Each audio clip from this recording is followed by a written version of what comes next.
Hello again, this is Gail Cameron from My Pocket Coach and the I Group. And we'd like to gift you with these very special tips and messages as we draw to a close on what has been a very provocative and challenging year. I'm reminded that when we go through this accelerated change is actually when we can draw our greatest inspiration and also be innovative. So this accelerated change brings many, many good things for us. So enjoy this gift from myself and the coaches at My Pocket Coach and the Image Excellence Group.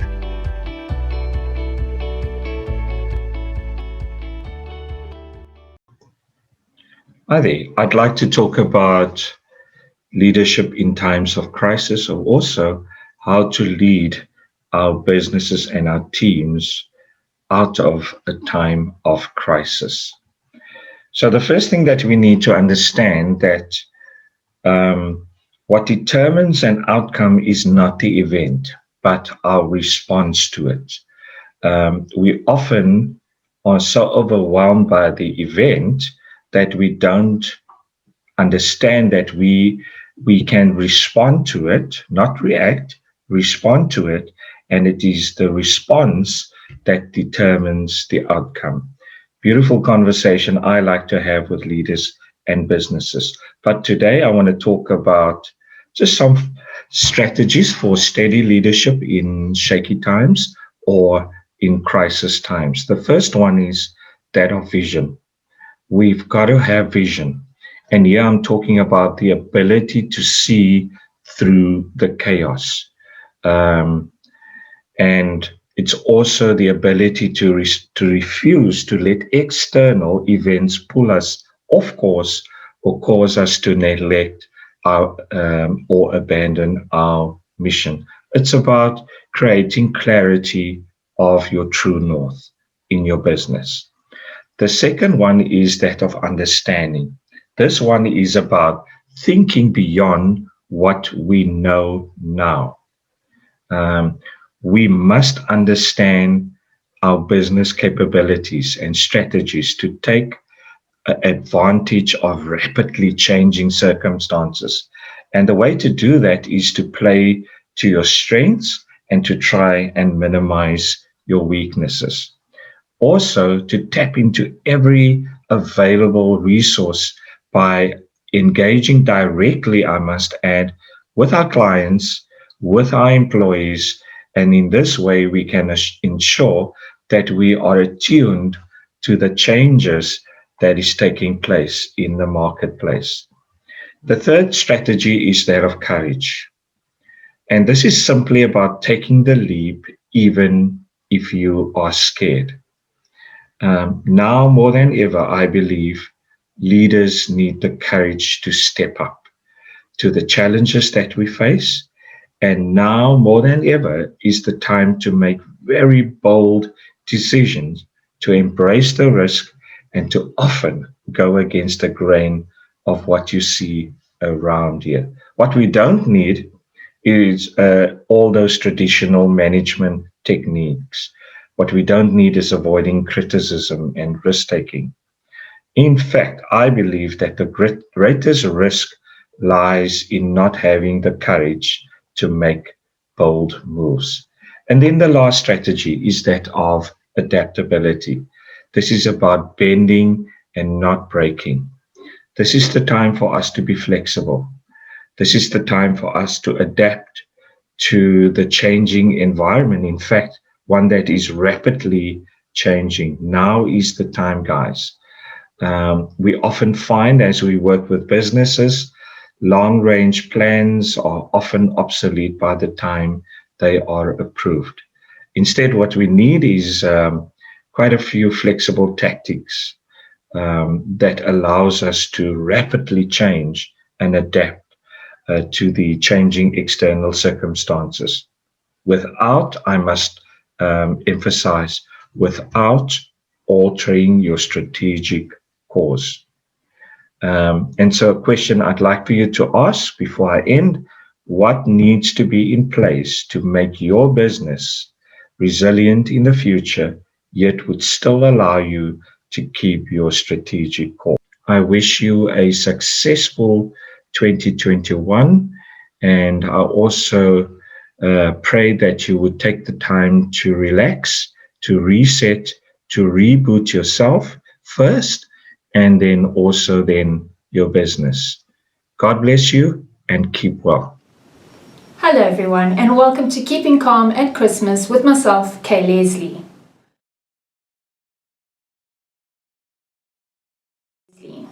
Christmas can be a magical time of the year, but can really also be stressful. From overspending to clashing with your in-laws to catastrophic family gatherings, not all of us can really embrace this Christmas season. So I thought to give you all some pointers on how to keep calm this Christmas. So the first thing you need to do is plan your week realistically. If you do find that you have family members that are at conflict with each other, set realistic goals on how long you're going to be with each family member. If you can, arrange to meet the particularly difficult family members in a public place, such as a restaurant, where you can politely leave if things get a little bit too tense. Compromise for the day. Remember, Christmas is only one day. So if you have that auntie that keeps on bugging you because of your career choice that makes you fuming, just remember that it is only one day. Another good example is make yourself busy. So if you have an uncle, for instance, that always wants to give you his political views, or you have a grandmother that keeps on asking you why you're not married yet, and you find yourself always at conflict with these individuals, make yourself busy. Go and find something to do, whether that be go walk the dog, go and volunteer to buy some milk at the garage. Just get out of their space and ensure that you are able to just have that breather that you need. Spending time with people you don't like. So you knew this one was going to come up, didn't you? Such as the creepy uncle or the less than lovable in-laws. Well, just be pleasant and actually make sure that you avoid that passive-aggressive conversation, and ensure that you actually go with maybe some people that you do like and stick to them. And you'll find that time will pass quickly. Shorten your shopping list. Don't know about you, but 2020 has been quite difficult on the finances. You don't need to buy those presents for that aunt who and uncle what's his face. You can actually just choose who you want to actually buy presents for. Remember, it's your budget, not what they think you can afford. Well, I hope those pointers have helped you. You know what, this year has been a difficult year, but what I would like to wish you all is a prosperous 2021 and a fantastic and memorable but enjoyable festive season. Hi, I'm Elri, and today I'm going to teach you a couple of tips and guidelines on how to set SMART goals for 2021. Goal setting is a theory that involves the development of an action plan that motivates people to reach a specific desire or intention or objective. A lot of research in the field of social science has affirmed that people who set long-term and short-term goals are seen as more successful. We can then literally say that your ability to set goals will literally determine your success. It would determine whether you get that promotion, graduate cum laude or top of your class, or start that business. Your ability to set goals can therefore be seen as a treasure map that leads you to your success. So today, I'm going to teach you a couple of tips and guidelines on how to set effective SMART goals to ensure an effective and prosperous 2021. Step number 1. Be specific. It is so important that you are absolutely meticulous and specific when creating your short-term and long-term goals. So ask yourself, is my long-term goal financial, educational, family-orientated, or maybe physical? And then create those building blocks, the short-term goals on what you need to achieve your long-term goal. Step 2, it needs to be measurable. So think about, how am I going to measure my progress? A great way to do this is to create a project plan or to create a project timeline in an Excel spreadsheet. In this way, you will be able to track your progress. Also make sure and remember to put deadlines to those short-term goals to make sure that your progress is efficient and on time. Step number 3, ask yourself, are your goals attainable? It is very, very important that your long-term and short-term goals are realistic in order for them to become successful. A great way to test the validity of your goals is to create a list of your strengths, skills, techniques, and opportunities. This will give you a great overview of what you bring to the table and, of course, the next steps that you need to take in order to make that goal a reality. Step number 4, make sure that your goals are relevant.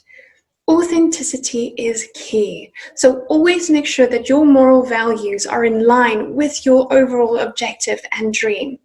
Also make sure that your short-term goals are in line with your long-term goals. This will ensure success. And then lastly, step number 5, what is your time frame? It is very important that your short-term and long-term goals has a specific timeline. This will motivate you in order to achieve it. So start with the finish line, start with the long-term goal. What is it that you want to achieve? And then indicate short-term goals in order to achieve that. It's very important then, of course, that your long-term goal has a specific time frame. So let's say you want to start a business. Your time frame may be 2 years or 3 years. Start indicating and allocating timeframes and deadlines for your short-term goals. So my first step will be to go for an administration course. I give myself 6 months. After that, I'm going to create my business proposal. 5 months for that. So start creating those building blocks in order for you to effectively achieve it. Yes, it is going to take a lot of motivation to keep to that deadlines, but passion should drive you. So think about your time frame. So using this SMART goal framework will not only help you to set healthy boundaries and milestones, but it also help motivate you to achieve success in a realistic manner. Remember, your goal is your roadmap to success. So for me, Elri, may 2021 be the year where you have achieved everything that you've ever dreamed of. To end this special Christmas message for 2020, I would like to remind all my clients about being mindful. Mindfulness is about being in this present moment. It's about becoming aware of the little things. And it's so easy. If you just take a deep breath with me right now.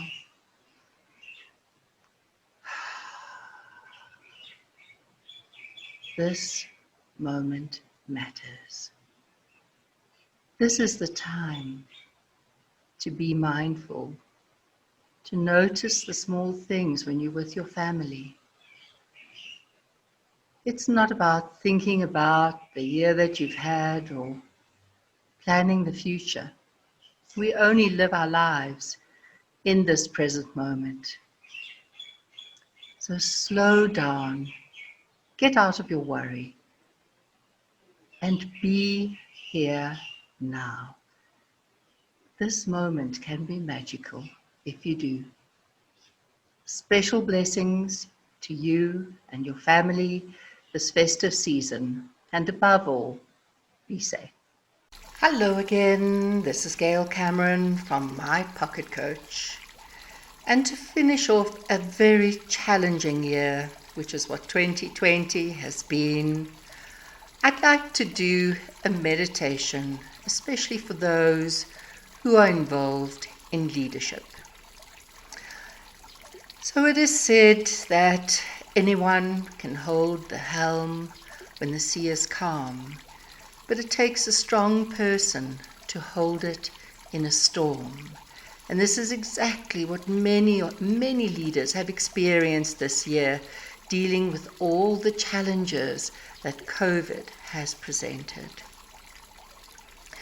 One of the things I've realized with leaders too is that they've spent an inordinate amount of time giving out their energies to everybody around them, to their staff, to their families, and the one thing that leaders tend to neglect is to give back to themselves. So when I ask a leader, how much time have you given back to yourself? Have you spent in silence where you could connect with your higher wisdom? Most people will answer, I don't get time to do that. So here is such a time where you can give back to yourself. The solutions to the many challenges that we face never lie outside of us. It lies within. And the three pathways one needs to be mindful to make that connection deeper, to bring a more meaningful existence to life, is mindfulness. And mindfulness is a conscious awareness of self, heart, mind, body, spirit. Hope and compassion are also very important because we have seen how in the absence of hope that people can die. Compassion is critical because it's not just empathy, it's about doing. And whilst many leaders are very good at doing things for others, they're generally not very good at giving things back to themselves. So let's do our quick meditation and help you to connect with your own higher, authentic wisdom. So if you can, just sit comfortably or lie down and allow your eyelids to close gently. And begin by taking in some deep, refreshing breaths in through the nose. Try and breathe in for a full 6 seconds. Good. And breathe out for a full 6 seconds out of the nose. Good. And I'll just continue this beautiful, refreshing breathing, feeling the cool air coming in and the warm air as it leaves the body. Good. And now we're going to go to a sacred place in nature. This is a beautiful place on a river where you can hear the gentle falling of a waterfall as it cascades over a cliff. You can hear the sounds of birds, of insects, and the water. And it is nature that provides us with the incredible energy to decompress, especially when our worlds have been connected to working in a digital world online. Can leave many of us feeling fractured and disoriented. Going back to nature and just sitting in this beautiful sacred place, listening to the water and the sounds of nature. And by continuing your beautiful, refreshing breathing, you'll begin to feel yourself just letting go. Just feel that negative energy being released as you continue this beautiful, sacred breathing. And should you hear any noises, just allow them to deepen your sense of relaxation. This is your special time where you can give back to yourself after the difficult year and all the challenges that you have faced. So just go ahead now and feel this beautiful energy that is nature beginning to cascade through your body, bringing with it a feeling of peace and deep relaxation. Good. Now let's sit just for a few minutes in silence as we allow ourselves to let go of